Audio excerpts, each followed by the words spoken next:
एकदा ना एक व्यक्ती एकनाथ महाराजांकडे गेला. महाराजांना बोलला, महाराज महाराज तुम्ही एवढे मोठे आहात, मला 2 प्रश्नांची उत्तरे द्या. महाराज बोलले, ठीक आहे विचार.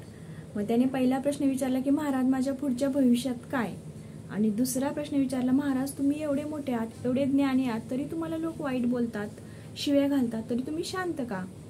महाराजांनी पहिल्या प्रश्नाचं उत्तर अगदी शांतपणे दिलं. महाराज बोलले, तुझं भविष्यात काय, तर तुझं भविष्यच तुझं 8 दिवसाचं आयुष्य राहिले. महाराज असे बोलल्यानंतर ती व्यक्ती तिथे थांबली पण नाही, दुसऱ्या प्रश्नाचं उत्तर ऐकलं पण नाही, सरळ घरी निघून गेली.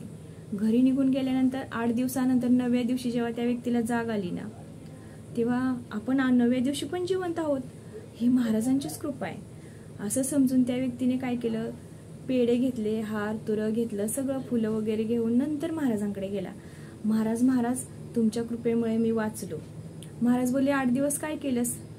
तर बोलला, मी बायकोशी नीट वागलो, बायकोला मारलं नाही, घरात वादविवाद नाही केला, मुलं कोणत्या वर्गात शिकतायत ते मला माहीत पडलं, आणि सगळ्यात महत्वाचं जमिनीच्या तुकड्याविषयी वाद होता भावाबरोबर, तो जमिनीचा तुकडा मी भावाला देऊन टाकला. महाराज बोलले, ठीक आहे, मी पण असंच करतो, माझं आयुष्य फक्त 8 दिवस आहे असं समजून प्रत्येक रात्री मी असं झोपून जातो की माझं आयुष्य 8 दिवस आहे. सांगण्याचं तात्पर्य असं की त्या व्यक्तीत मृत्यू जवळ आलाय या भयाने तरी चांगुलपणा निर्माण झाला.